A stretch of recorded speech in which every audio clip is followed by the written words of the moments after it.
avocat au barreau de Paris et avocat aussi d'élèves de BTS, alors qui protestent, c'est ça, contre le maintien de certains examens en physique. Tout à fait, parce que véritablement aujourd'hui vous avez un gouvernement qui est complètement hermétique à la détresse dans laquelle se trouvent ces étudiants en BTS, qui sont plusieurs milliers à réclamer que les épreuves de leur BTS puissent se tenir en contrôle continu et non pas en présentiel comme on cherche à leur imposer, parce que aujourd'hui vous avez ce maintien de la décision de faire ces examens en présentiel, alors même que l'année dernière, ces examens s'étaient tenus en contrôle continu, et que vous avez véritablement un risque sanitaire qui pèse sur l'ensemble de la population étudiante, parce que on vient dire finalement qu'on leur demande de respecter les gestes barrières, on leur demande de respecter un certain nombre de gestes de distanciation depuis déjà plus d'un an, mais que en revanche, pour passer des examens où il serait plusieurs centaines de personnes réunies dans les mêmes centres d'examen, eh bien ça ne poserait pas problème.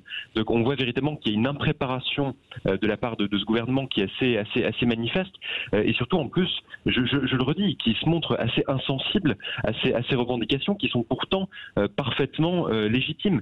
Et moi je suis assez surpris aussi en tant qu'avocat, depuis quelques semaines que nous sommes saisis de cette multiplication des témoignages de ces étudiants qui disent leur incompréhension face à cette décision. Ouais. Alors non, mais il y a plusieurs choses quand même, hein. Il y a ceux qui disent on doit aller passer nos épreuves sur plusieurs sites, et donc ça nous oblige à voyager en fait beaucoup. C'est ça qui est un peu problématique. Après, qu'ils aillent dans une même salle, à partir du moment où ils sont quand même séparés, il y a du distanciel. Là, il n'y a pas... pardon, hein, Vincent Bringart, mais il y a moins de problèmes là quand même. On peut passer ces examens. À un moment donné, on ne comprend plus. On dit qu'il faut essayer donc de libérer, d'aller vers la réouverture progressive d'un certain nombre de choses. Et là, il ne s'agit pas d'aller s'embrasser quand on va passer des examens, non ?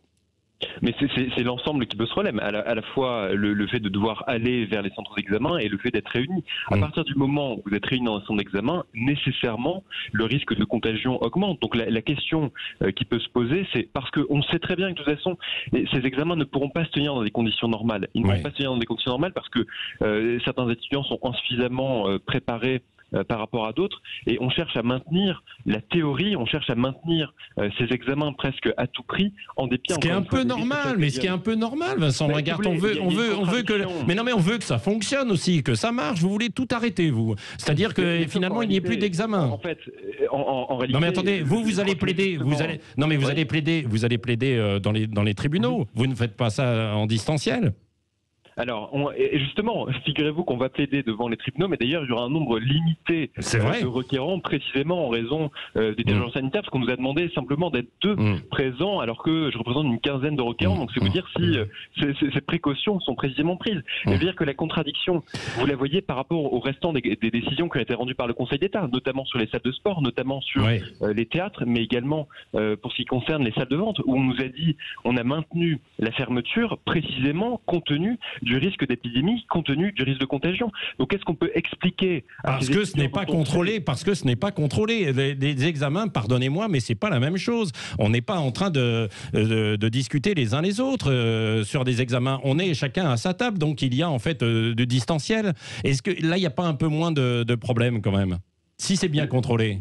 Mais si c'est encore une fois, si c'est bien contrôlé, mais vous avez un gouvernement qui a appliqué un protocole qui est presque le même que celui qui était établi il y a déjà plusieurs mois, et on a vu d'ailleurs ces derniers mois, depuis lundi, il y a déjà des oraux qui se tiennent. Vous voyez des files d'étudiants qui sont agglutinés à quelques centimètres parfois les uns des autres, et je suis désolé. Ah là, il y a un problème, oui, effectivement. Si vous dites, il suffit de regarder les différentes vidéos. Quand vous voyez, il y a quelques mois à Arcueil, où vous avez après des témoignages d'étudiants qui ont dit que pour certains, ils ont été contrôlés positifs quelques jours après avoir passé leurs examens. Enfin, je veux dire, ça pose des problèmes qui sont bloqués. Et de la même manière, pour ce qui est des salles de sport et pour ce qui est des théâtres, c'est ce qu'ils disaient également. Ils mettaient des protocoles sanitaires extrêmement stricts, encore plus stricts que ceux qui sont proposés pour les étudiants. Donc je crois qu'il y a véritablement une problématique que le gouvernement doit entendre, et c'est pour ça qu'on demande le passage en contrôle continu. Oui, voilà, c'est ça. Pour des examens qui étaient prévus en présentiel, là, cette semaine, quoi, hein, en fin de semaine, hein, c'est ça. Alors, pour les oraux cette semaine et à compter du 10 mai pour d'autres épreuves. Oui, mais alors 10 mai, 15 mai